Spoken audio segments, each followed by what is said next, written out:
عملية البرق العراقية. عندما دمر صدام حسين قاعدة رامات ديفيد الجوية وذل الإسرائيليين. عقب شهر كامل من التوترات بين الدول العربية ودولة الاحتلال الإسرائيلي التي كانت تلوح بقوتها العسكرية يمنة ويسرى، مع تواتر أنباء تفيد بنية الكيان الإسرائيلي التوسع في أراضي الدول العربية المجاورة، ما دفع بجيوش المنطقة العربية لرفع الجاهزية وخصيصا على الحدود الفلسطينية تحسبا لأي عدوان، ما دفع إسرائيل لمباغتتهم عبر تحريك 188 طائرة حربية باتجاه المطارات العسكرية العربية لتدمير الأسطول الجوي العربي الذي تخشاه، معلنة انطلاق حرب الأيام الستة في يونيو حزيران عام 1967 والمعروفة في الإعلام العربي باسم نكسة حزيران. أسباب العملية.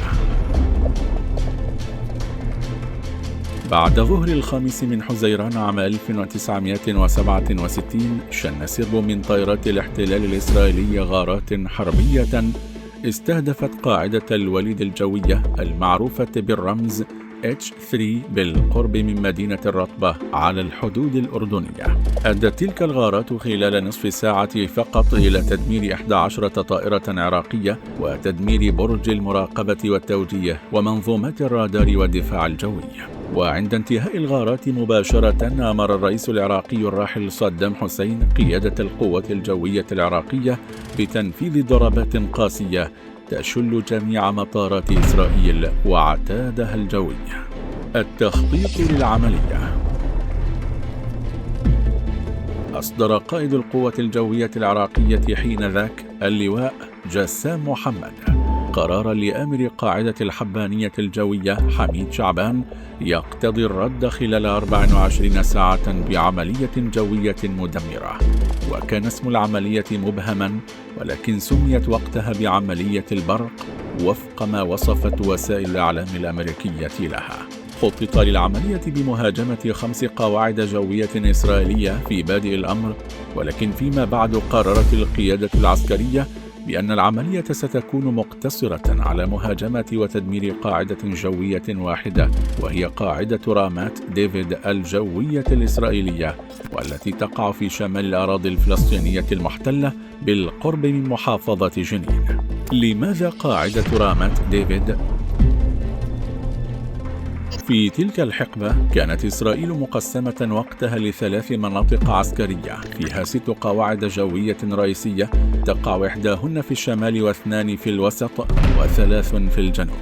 وإن قاعدة الشمال هي قاعدة رامات ديفيد الجوية الإسرائيلية، والتي كانت تحتوي ثلث القوة الجوية الإسرائيلية، وفي الوقت الراهن تحتوي ربعها. رامات ديفيد كانت مركز الهجمات الجوية على مصر والأردن ولبنان وسوريا والعراق، وإن القاعدة بمساحتها البالغة 8 كيلومترات وب3 مدارج للطائرات، والتي تتمركز فيها الأسراب الإسرائيلية 109 و110 و117، والتي للعراقيين ثأر مع هذه القاعدة بالتحديد، حيث يذكر أنها قصفت الطائرات العراقية عام 1948 وعام 1981 قام طيار سربها 117 بقصف مفاعل تموز النووي العراقي. وما إن تقصف قاعدة رامات ديفيد الجوية سوف ينتهي الخطر الجوي الإسرائيلي على أجواء كل من دول جوار فلسطين، وسيفقد الإسرائيليون ثلث قوتهم الجوية، وستميل الحرب لصالح البلدان العربية، وهذا هو المرجو من عملية البرق العراقية. تفاصيل الخطة. عزمت القوات العراقية على مقابلة إسرائيل بالمثل بتجهيز 4 هجمات جوية تشنها 4 قاصفات من نوع تيوبوليف تيو 16 التي حملت كل منها 12 قنبلة من نوع فاب 500 شديدة الانفجار. رسمت العملية على أن تقلع على 4 قاصفات بفارق زمني 15 دقيقة بين كل منها باتجاه قاعدة المفرق الأردنية، وحالما تصل إلى قاعدة المفرق تنخفض الطائرات لارتفاع 300 حتى 100 متر لتفادي اكتشاف الرادارات لها، ومن ثم تتجه نحو القاعدة المراد قصفها. وكانت الأوامر صارمة لطواقم الطائرات بأن يسلكوا مسارات مختلفة، على أن يكون مسار عودة كل طائرتين معاكسا لتشتيت الدوريات الجوية الإسرائيلية وإرباك مقاتلات ميراج 3، وألا تنفذ الطائرات غارتها إلا في قاعدة رامات ديفيد مهما كانت الظروف. وفي لحظة انتهاء القاصفة الأولى من قصف القاعدة تدخل القاصفة الثانية الأجواء الإسرائيلية وتأخذ مسارا يختلف عن مسار الأولى، وتصل للقاعدة بعد 15 دقيقة من اتجاه معاكس لوصول الأولى، حيث تكون الأولى من الشرق فالثانية تكون من الغرب، في وقت تسحب القاصفة الأولى معها إحدى دوريات حماية القاعدة في مسار رجوعها لمشاغلتها، وبهذا تقل الحماية على القاعدة.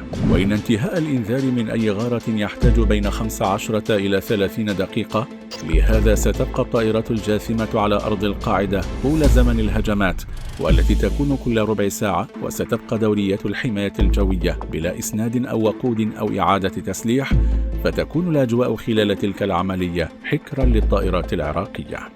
وبهذه الخطة سترمى قنابل بزنة 24 طنا خلال ساعة واحدة فقط، مع معالجة أي أهداف غير محسوبة بالرشاشات الثنائية المتوسطة من نوع AM-32 التي زودت بها الطائرات العراقية. التنفيذ: في فجر 6 من يونيو حزيران أقلع أمير السرب العاشر في سلاح الجو العراقي الرائد فاروق يونس وطاقمه الذي اختاره بنفسه على متن الطائرة العراقية الأولى، وغادرت الأجواء العراقية وصولا لقاعدة المفرق الأردنية التي انخفضت فوقها إلى ارتفاع 150 مترا، وأتبع الرائد وطاقمه رحلتها وصولا إلى قاعدة رامات ديفيد في تمام الساعة 5:58 صباحا. ألقى طاقم الطائرة حمولته الكاملة والبالغة 12 قنبلة فراغية على القاعدة الإسرائيلية، وهاجموا لمدة دقيقة واحدة بالرشاشات الطائرة الرابضة في أرضية القاعدة والمركبات العسكرية الأخرى. انتهت الهجمة الأولى وحلق طاقم TU 16 إلى أقصى ارتفاع ممكن، وعادوا بها تجاه الأراضي الأردنية دون أن يواجهوا بأي تهديدات جوية، في حين نجحوا في تفادي المضادات الأرضية كبطاريات بوفورز L70 من فئة 40 ملم وصواريخ HWK من فئة 23 ملم، وهي المضادة للطائرات. القاصفة الثانية الفدائية.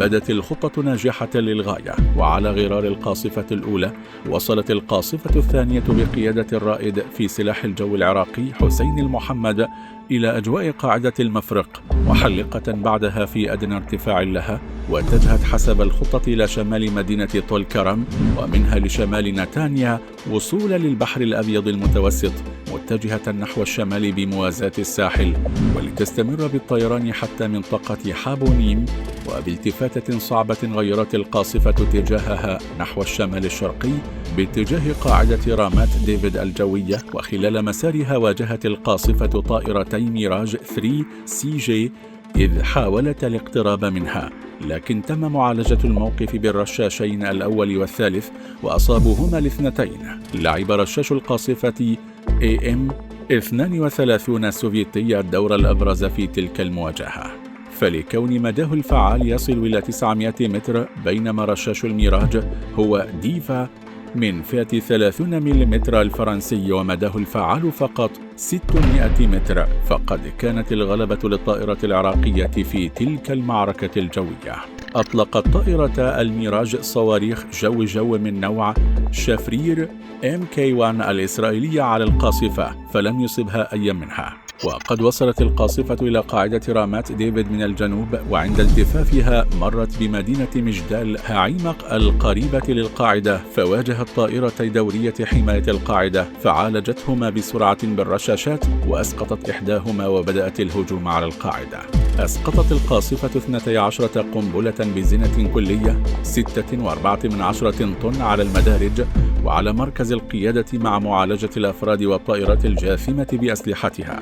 استمر الهجوم لأقل من دقيقة واحدة على القاعدة بمرحلة ذهاب واحدة، ولكن الطائرة الإسرائيلية الثانية المتبقية من الدورية الجوية بقيادة الجنرال الإسرائيلي آراد كانت بانتظار الطائرة العراقية بعد القاعدة بعملية التفاف، ونجحت بإصابتها بصاروخ مضاد للطائرات. أدت الإصابة إلى اشتعال النيران في محرك الطائرة، وتسرب الوقود من أحد خزاناتها، مما أعاق محاولة مغادرة الأجواء المعادية، مما دفع بطاقم الطائرة لتنفيذ عملية فدائية في لحظات حياتهم الأخيرة، إذ قاموا بتوجيه الطائرة كقنبلة جوية نحو معسكر عاموس للجيش الإسرائيلي الواقع على مقربة من قاعدة رامات ديفيد، في عمل بطولي شبيه بالرواية الأسطورية.